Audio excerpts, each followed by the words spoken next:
মাননীয় স্পিকার, আমি আপনাকে কিছু ডিজিটাল দুর্নীতির স্যাম্পল দিতে চাই। দুর্নীতির কথা স্টার্ট করলে শেয়ার মার্কেট নিয়ে কথা বলতে হয়, অর্থনীতি নিয়ে কথা বলতে হয়। মাননীয় স্পিকার, আজ থেকে ঠিক 1 বছর আগে এখানে দাঁড়িয়ে বলে গিয়েছিলাম দরবেশ তার মুরিদদের কথা শেয়ার মার্কেটের। সেই দরবেশের কথা এখন বাচ্চাও বাংলাদেশে কিন্তু বলতে পারে। সেই দরবেশের বিচার হয় নাই মাননীয় স্পিকার। এছাড়া আরো যত মুরিদ ছিল কারোই বিচার হয়নি। মাননীয় স্পিকার, গতবার তো বলে গিয়েছিলাম শেয়ার মার্কেটে জড়িত কারা ছিল। এখন সময় এসেছে হালকা করে বলার কিভাবে শেয়ার মার্কেটের ঘটনাটা ঘটানো হলো। 2010 সালের সেপ্টেম্বরে সিডিবিএল দেখলেই বোঝা যায় জেড ক্যাটাগরি নামে কোন কোন কোম্পানিগুলি তাদের টাকাগুলি বের করে ফেলেছে। আমার কাছে এখানে 8টা কোম্পানির নাম আছে যারা 1800 কোটি টাকা উঠিয়েছে। এখানে আরো 26টা কোম্পানির নাম আছে যারা 1900 কোটি টাকা উঠিয়েছে। এখানে আরো আছে যারা 2000 কোটি টাকা উঠিয়েছে।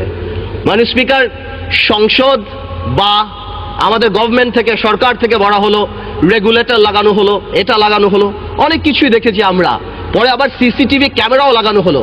এই টিভি ক্যামেরাগুলি যদি এই কালপ্রিটদের বাড়ির সামনে লাগানো হতো তাহলে দেখা যেত এই টাকাগুলি কোথায় গিয়েছে। মাননীয় স্পিকার,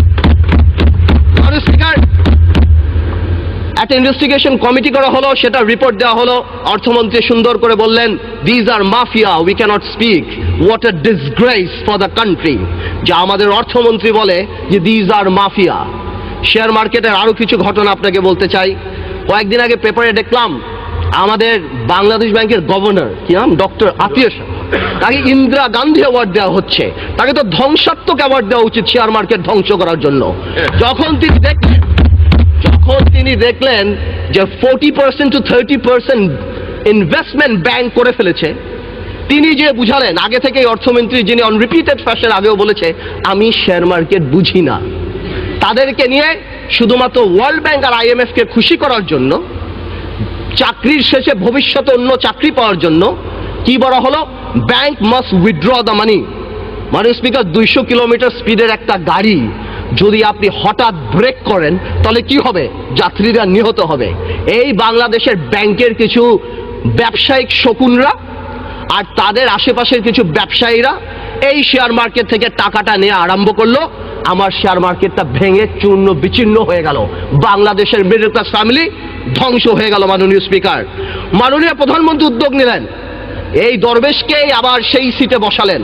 আমার মনে আছে, আমি ছিলাম না সংসদে, তবে সুরঞ্জিত গুপ্ত সাহেব বলেছিলেন কি জানি, ভূত শস্যের মধ্যে ভূত থাকা।